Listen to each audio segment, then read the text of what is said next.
Hello, everyone, and welcome to Kings of Fantasy Football. I'm your co-host Pablo, and here's my co-host. Leo. So, on today's episode, we are going to discuss waiver wire targets for Week 7 of the fantasy football season. So we're going to go and dive right in. So, first position is going to be the quarterback position, and we are going to, or my target for quarterback is going to be Father Time, and I'm talking about Joe Flacco, the Bengals. I think he kind of revitalized that offense this week against Pittsburgh. Threw for 342 yards, 3 touchdowns. He's only rostered in 5% of leagues, so especially if you're like in a 2 QB league like I am, you're kind of trying to get anyone to kind of solidify that position. So definitely like someone that I would target. Probably not in 1 QB leagues, but definitely for 2 QBs. What about you, Leo?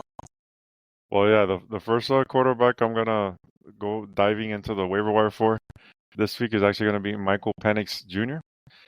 He's had kind of like a up and down season, but what's good next week, well, this week, he gets to face the Miami Dolphins. They're allowing the 8th most fantasy points to quarterbacks this season.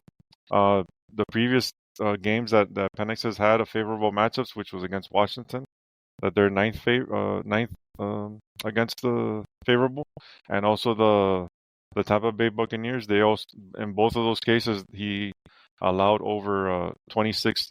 He was able to get 26 fantasy points in both those games, and Miami is worse than those those teams right now. So he looks like a very favorable matchup coming up.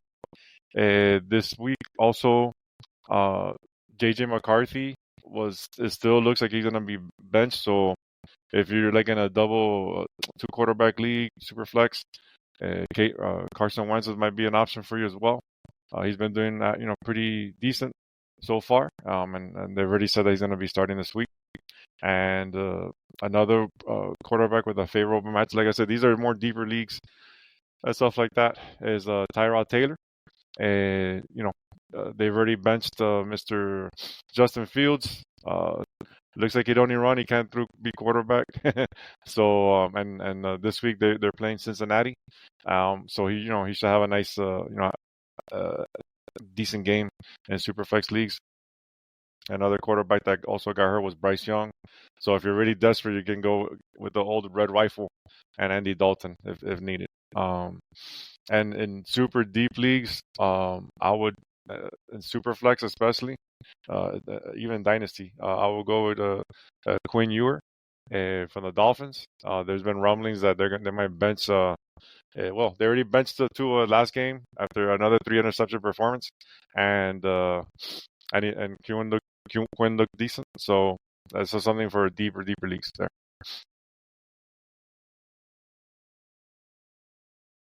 All right. Now moving on to running backs. Now, this running back that I would target, just going based off what he did this week. He did have a lot of attempts. Talking about Kyle Monange of the Bears. I know Swift owners are really happy because had a really huge game. So I don't know, maybe they were using Monange, whether it's the passing game, but he had 13 attempts for 81 yards and a touchdown.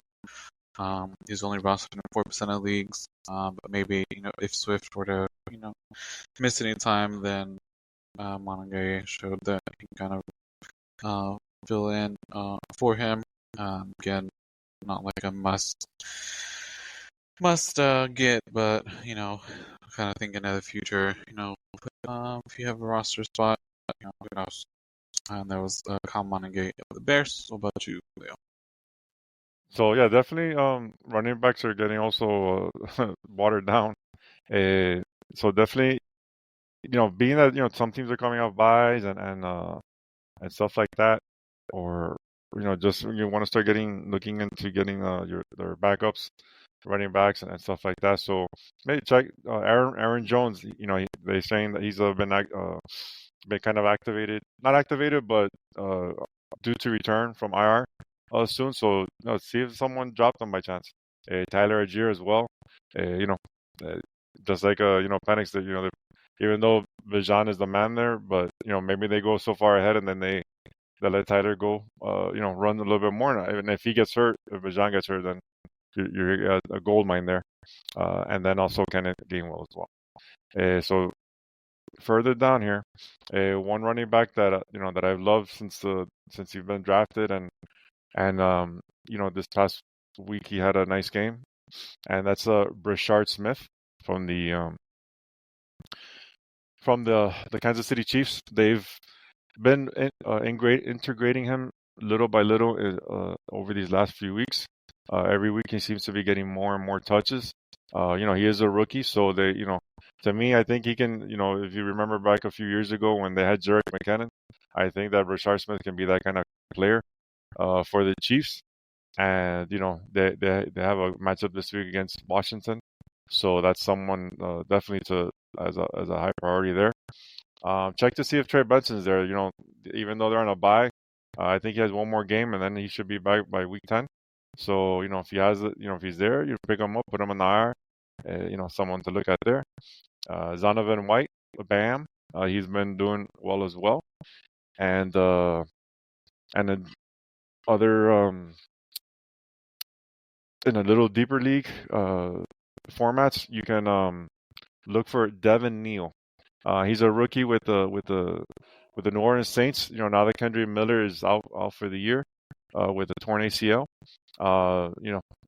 So far Alvin Kamara hasn't looked like he used to, and Devin Neal is someone to look at in deeper leagues as well. Devin Neal. All right. Now moving on to wide receivers. If you held on to this guy, congratulations. Because based off of his ADP, he hasn't been performing at all like he was supposed to. I'm talking none other than Travis Hunter of the Jags. 72% rostered, but BTJ, Brian Thomas Jr., got hurt this last week. I don't know how long he's going to be out, so that kind of catapults Travis Hunter into that wide receiver one. He had 14 targets, 8 receptions, 101 yards, and 1 touchdown. So this was due to BTJ getting hurt, and they are going to be on a bye. So if he's available, definitely. To me, he's a must-add. What about you, Leo? Yeah, some receivers to look at there just in case, like if you're in a shallow league. Keyshawn Booty. He's been coming along also for the last couple of weeks.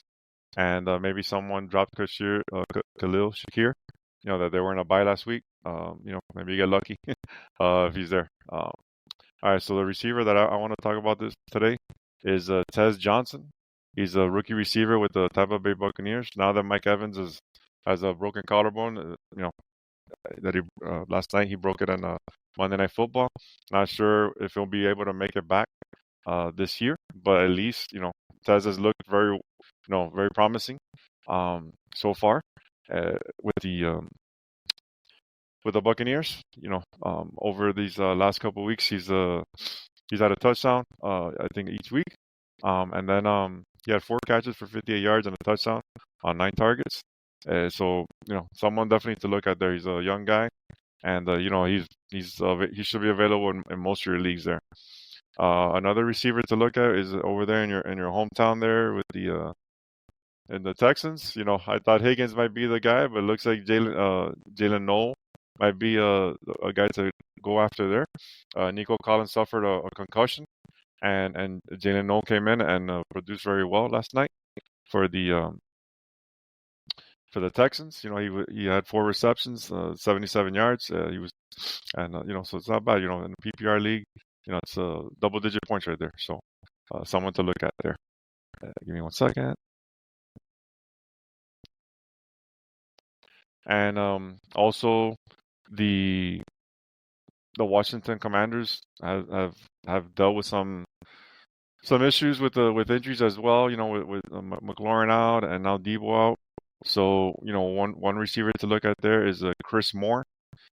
He's a young guy. Well, not young actually. Sorry, he's actually been around for a while, but he's finally getting. Looks like he's finally found the home here. So he's been targeted a couple, pretty often last couple weeks, and they need someone to throw to there. So just a couple deeper guys there. Yeah, staying on that subject of the Commanders with the tight end target that or the tight end that I'm gonna target on waivers this week is gonna be Zach Ertz. 63% rostered last 2 weeks. Has scored in both 6 and 7 targets the past 2 weeks. And like Leo was saying, if Terry and Debo continue to miss time, then Ertz is going to be one of the go-to targets for Jaden Daniels. So definitely target Ertz. What about you, Leo? All right, so a couple of tight ends to target big time this week. It should be high priority if if your tight ends have been dropping the ball lately. One is Orlando Gatson from the Chargers.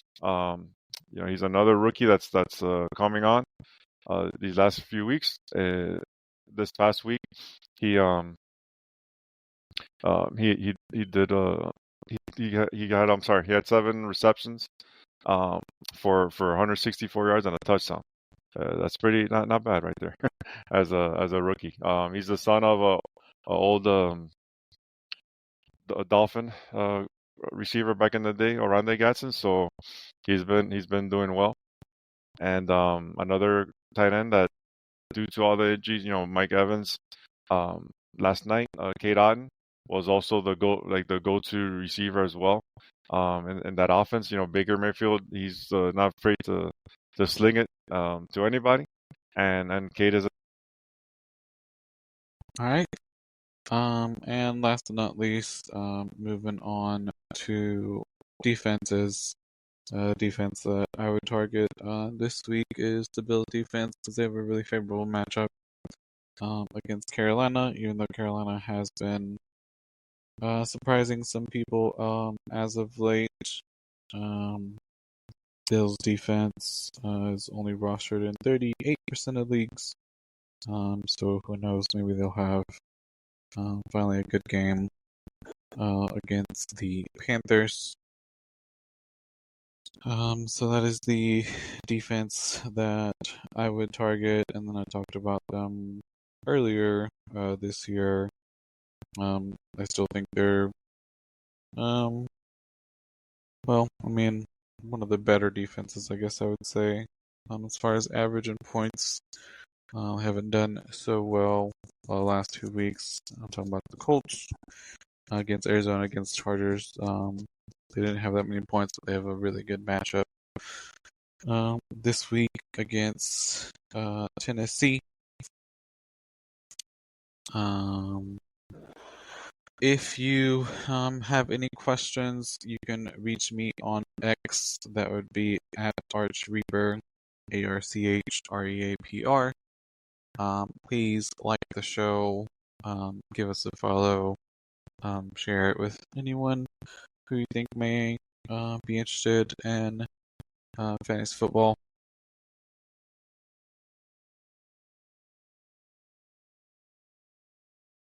Thanks, everyone.